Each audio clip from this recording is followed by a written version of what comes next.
Hello, everyone, and welcome to Police Off the Cuff Real Crime Stories. I'm your host, retired NYPD Sergeant Bill Cannon, a 27-year veteran of the NYPD. So, sort of breaking news. It actually happened yesterday. So, the Bryan Kohberger gag order, which has stood in effect for nearly 2.5 years, was rescinded by Judge Hippler yesterday. So now the gag order is no longer in place. However, that doesn't mean there's certain documents that are still sealed. So that doesn't mean that information about this case is just going to come pouring out like as if there was never a gag order. However, what it does mean is that people will start slowly uh, talking about perhaps investigators, detectives, about their role in this case. Freedom of information should start pouring in, but it's going to be slow. It's not going to like the 23rd is the sentencing. So right now, we're 5 days away from that, right? And we all watched as Bryan Kohberger during the when he was getting pleading to this case. All he said was one word each time: yes.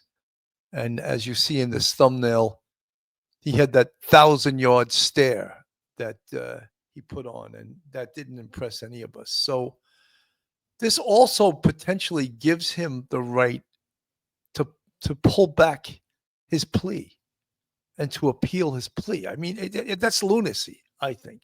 I don't see him doing that because at the other end of the table is the death penalty. And I don't see him doing that. But what we would really like to see on the 23rd is a bit more of an allocution, meaning Kohberger speak to the court about the heinous nature of his crimes and about exactly what he did. I'd love to find out where he dumped the murder weapon, where he dumped the knife. I don't see that happening. But what we also will see on the 23rd are the families giving what's known as an impact statement. And the court actually scheduled 2 days for this sentencing hearing. In case they cannot finish it on the 23rd, they will come back on the 24th. That's only if the sentencing hearing, there's not enough time for all the families to give their impact statement. So we're looking forward to that. I don't expect to have really much more information come out of that sentencing hearing than we already know. But for everyone right now, we know the gag order is lifted. So folks, hold on to your hats, hold on to your loved ones, hold on to your service dog, hold on to your cup of coffee. You're about to enter true crime from a police perspective. You're about to enter the off the cuff zone, the police off the cuff zone.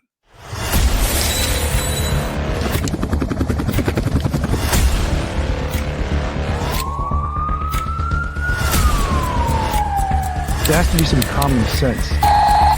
They were the ones who called 911 to get him help, and now they're calling for change.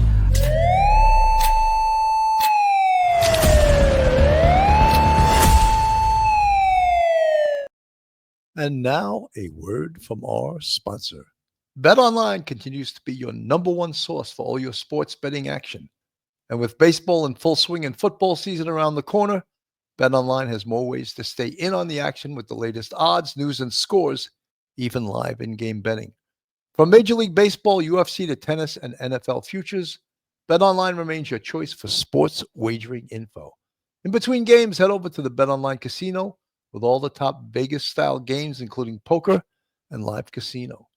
Head to the website today and take advantage of their industry-leading VIP program with level-up bonuses and weekly cash boosts. BetOnline, the game starts here.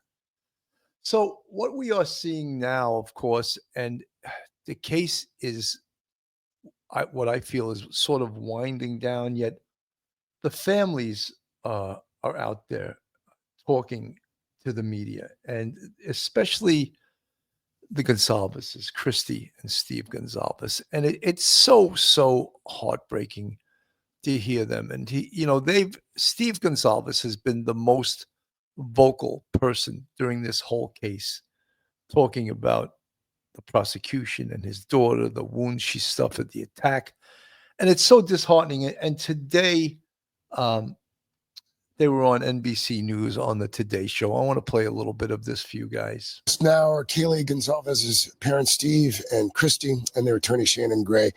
Thank you both for being here this morning. Let me just start with both of you. I know it's been, thank you, 2.5 years now. It's long 2.5 years. The last few weeks, especially, I would imagine have been fairly difficult. How are both of you holding up as we sit here right now? Tired, exhausted. At this point, ready just to move on, just to get this past us. Trying to catch up a little bit too. We expected to go to trial this summer, and I had 250 hours set aside, had my schedule, had things going.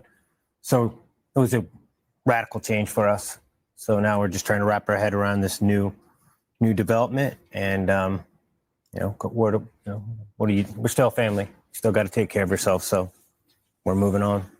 You've had a lot to wrap your head around for the past couple of weeks, and sort of whiplash, if you will, to have Bryan Kohberger in court that day, admitting his guilt, admitting in open court everything he did.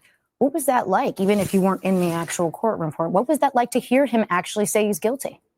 It was very surreal. It was very emotional to hear it. Something that, I don't think that we were ever really prepared to hear or think that we would hear. So, yeah, it was hard. It was definitely hard. I wish that, he would have had to say maybe their names other than just simple yeses and nos. But why? I think it shows a little bit more accountability and taking, owning up to what he did, to have to say the victims' names, our daughter's name. Not just yes, yes, yes. I just feel like that was a really easy way to admit his guilt. Yeah. I sort of felt that too, is that this is the face that Bryan Kohberger had on. You're looking at the thumbnail on the screen with his beady eyes looking straight ahead, totally zero emotion. And I'm sure his attorneys told him, just answer yes, just say yes. Don't elaborate, don't say any other words. But it didn't let anyone who was watching that, and mostly the families, see this person, Bryan Kohberger, this perpetrator. Let's call him a perpetrator. Let's call him what he is. He pled guilty. He's guilty of 4 murders, right, in the commission of a burglary. Let's view him as not a human being. He's a perpetrator, and I guess perpetrators are human beings, but he didn't show any human signs when he pled guilty here. And I don't expect much more on the 23rd when he's sentenced. What I do expect, though, is at least the families to be able to speak to the court and give him what's called an impact statement. I feel so bad for the Goncalveses because, once this is over, is that when emotionally and physically and in every other way as a family, you hit the wall and you reflect back on what happened 2.5 years ago and the 2.5 years since their daughter, along with 3 other students, was murdered by this savage. What is it like at that point? How do you feel? How do you move on with your life? And the Goncalves' daughter is the second one in this thumbnail, and her name is Kaylee Goncalves. I was thinking her mom's name is Christy. That's their daughter. And Madison Mogen, Kaylee Goncalves, Zana Knodel, and Ethan Chapin. And that's all that this is about. That's the most important thing. And with all of those students comes a family. And that's who those of us who have been following this case, those of us who have been YouTube content creators, those of us who have just been following it, that's who we should be thinking about, and the families of these poor kids. I agree. We want to see some sternness when you see 4 lives lost. He wasn't even asked to stand. It's like those are the type of things that we want to send a message. If you come after kids, people are going to put their foot down and they're going to do everything in their power to make sure that those kids are, whoever did that is held to the accountability, the highest that there is. But, it was quiet. You've been somewhat critical of the state and how all of this was handled from the very beginning. And as I understand it, you also, you wanted to go to trial. You did not want to see this plea deal come to fruition. Why? We've seen all the rumors, all the things that are out there. A gag order just kind of turned it into just a big, huge mess of conspiracy. So we don't want to live that for the next 10, 15 years. So if our community came together and they were the ones that said he was guilty, then it's not us saying it or one person saying it. It's everyone saying that. So there's power in that. I believe in the court system. I believe in our juries. And that's what we're prepared to do. Christy, do you worry there are questions you will never get answered as a result of this deal? Because he doesn't have to say exactly what his motive was. He doesn't have to say where the murder weapon is. I think it's worse than that. I think we're going to find out secrets through his sick, twisted mind. Why? He's going to write about it. He's going to have interviews, exclusive interviews with his family members or certain people. And that's how we're going to hear about it. And to be fair, that could happen because in this particular plea deal, there's nothing that forbids that. Exactly. What have you been told that we don't know surrounding what happened that night? Nothing. We asked them, can you just tell us the last moments of our daughter so when we have our victims' statements, we can be as accurate as possible. We don't want any lies in those statements. We want pure, and they wouldn't even give us the facts of what happened. Just some details too. Yeah. That would be hard to know, but we want to know it. We want to know. I don't want to hear it from the media. I'd rather hear it from, the investigators.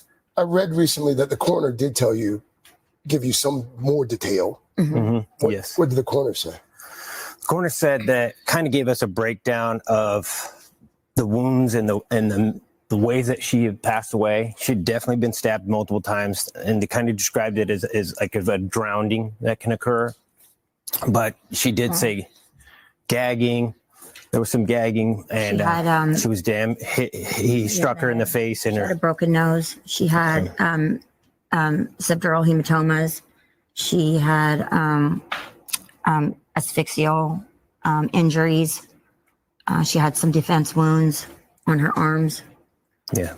And stabbed many, many times. But how many we don't know. As a parent, I don't know if I would have wanted to know all of that stuff, and I'm not criticizing the Goncalveses at all, Steve and Christy, but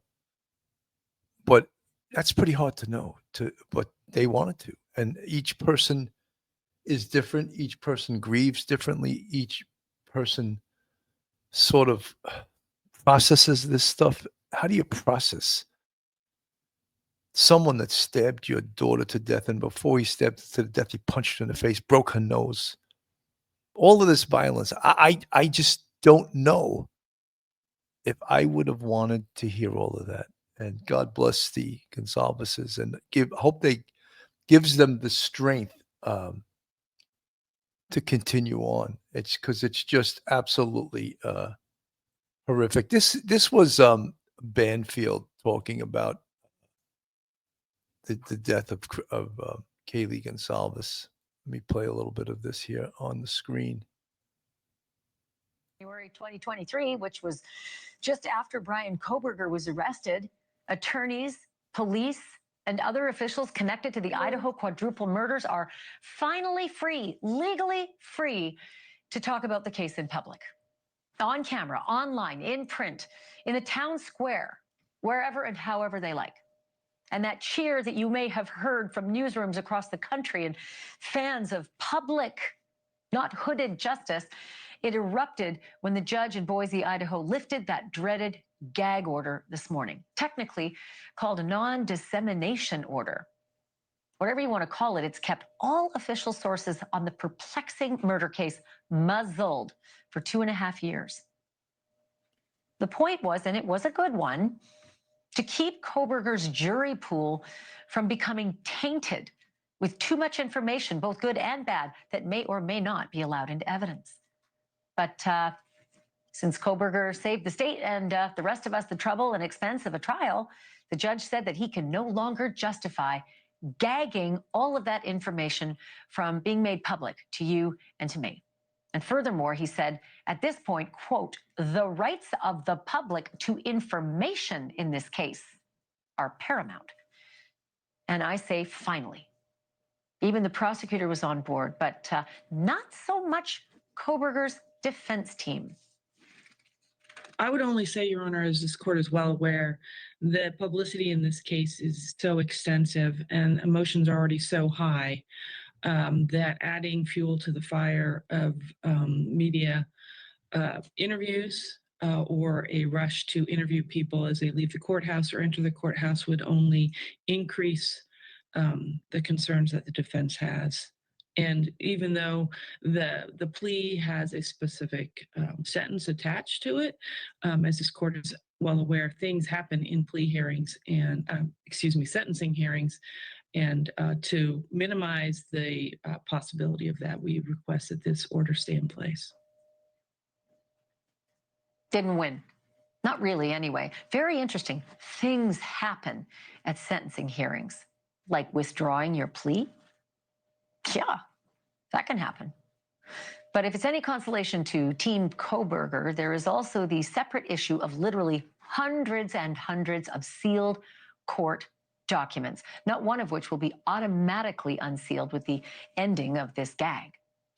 Most of it will be public eventually, but each will be reread with many parts redacted, and that is going to take time, like months. And it won't even start to happen until after Kohberger is sentenced on Wednesday of next week. And until that moment when the gavel comes down on his case and he's led away to his forever cell, Kohberger could technically try to wiggle out of his guilty plea. Or he could file appeals that he gave up his right to file. I want to read to you part of an email that prosecutors sent to the families of the victims. Okay, so there is Supreme Court case law that states if a defendant who has waived appeal directs his attorney to file a notice of appeal, the attorney is required to file notice. This does not change the fact that defendant has waived his right to obtain any relief on appeal and that any appeal should be dismissed. Similarly, while the defendant has waived all rights to appeal, he could still claim ineffective assistance from his defense counsel.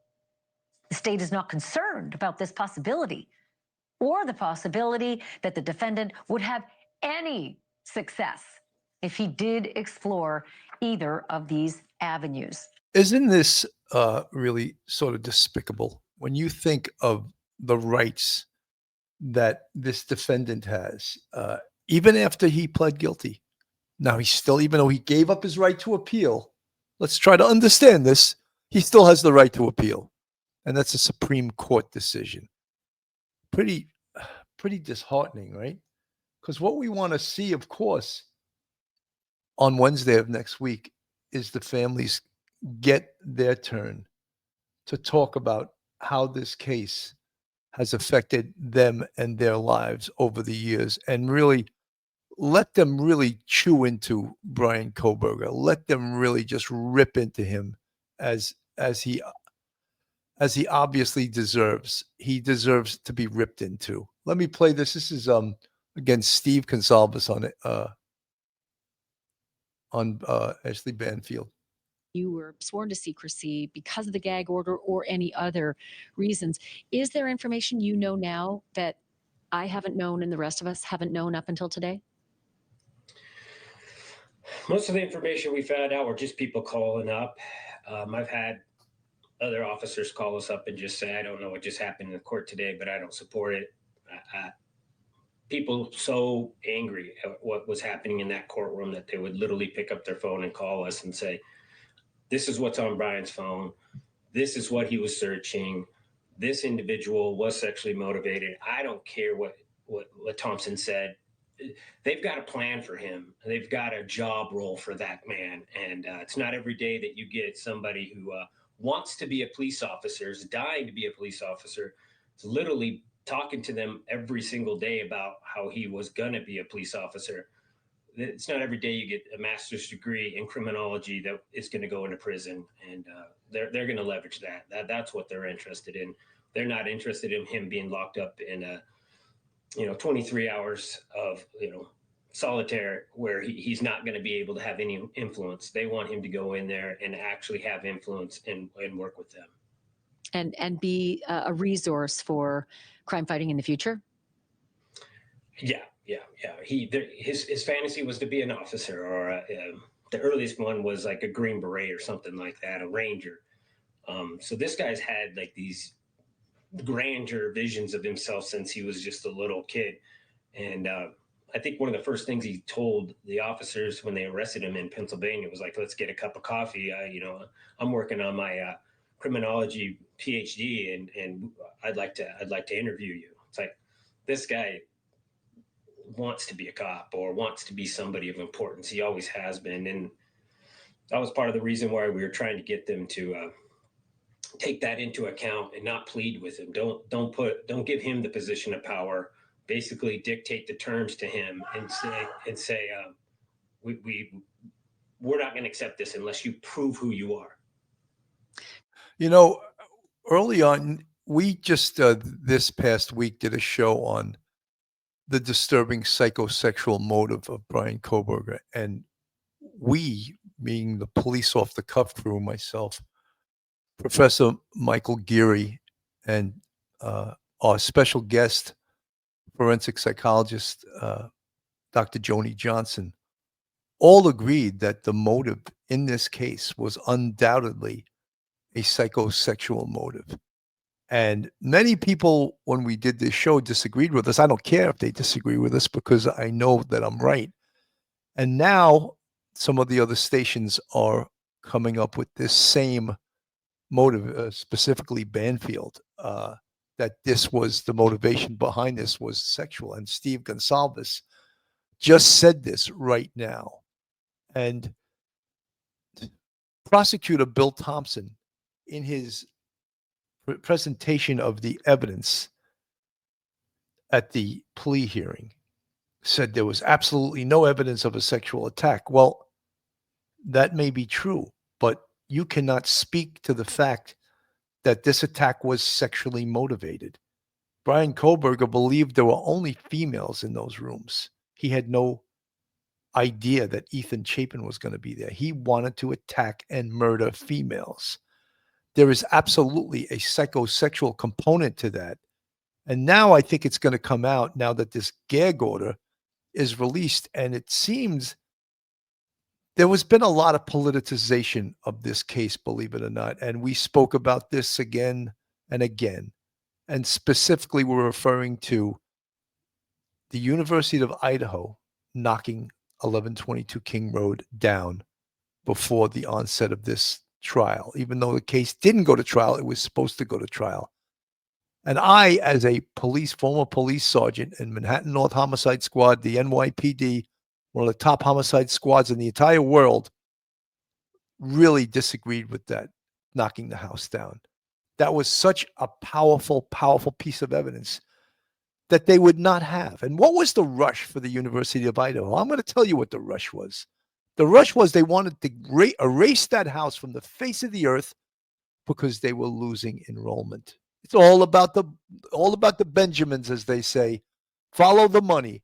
So they couldn't wait till the trial because they were worried about losing money. And that's absolutely what this was about. They'll give some lame reason. Oh, it was bothering the students. No, it was bothering your bottom line, the money. That's what it was bothering. And it bothered me and many other people that you knocked that house down. Well, it is not going to be part of this case because the case is not going to trial. But I just wanted to mention that. Going back to Banfield. So fascinated by the comment he made upon arrest. Have you arrested anyone else? Thinking, is he throwing a red herring in? Is he really curious about other possible suspects? But I'm very curious about what you just mentioned, that coming out of hearings, there would be people who would call you and say, I don't like what's happening in that courtroom. I know what's on his phone. I know. What did you learn from those phone calls without divulging who it was who called? It's just weird porn fetishes, but two of the fetishes were in that room. Drunk, passed out girls and gagging girls. And those are two things that were part of that crime scene. For Thompson to say that there was no sexual assault, of course there wasn't. He didn't have enough time. Somebody came up there. But why are you defending somebody who just killed 4 people? You know, why are you not even making him stand in the courtroom and admit that he killed 4 people? I mean, it's upside down world sometimes when you go in those court systems and they're literally, oh, you've been so respectful. You can sit down when you plead guilty, you know, with a yes and no answer. So we're just glad to be done with it. We're glad to move on. When you said drunk, passed out girls gagging girls, was there something that happened at the crime scene involving gagging that you heard? Yeah. That's what we've heard. That's why we want to get all these facts straight. So we don't want to have a statement that isn't accurate. But when you have a prosecution that just is okay with covering everything up and not telling you what's going on, it's hard to be accurate. And they've criticized us for not being accurate on certain things. And it's because we're not getting the facts. Parents shouldn't have to beg to know what happened to their kid the last 24 hours of their life. We figured out everything that we could. You know, we got the grub truck video before they did. We got the white car. We got the 112 surveillance even before they got it. We were the ones to tell them to go to these cameras and pull them off. I'm sure they already were going to do that anyway, but we got it before they did. So they were just concerned that, you know, they weren't in control and we knew too much stuff. And, you know, it's unfortunate. Did All right. someone? You know, I understand why the prosecution wanted this gag order and to keep the information quiet during the,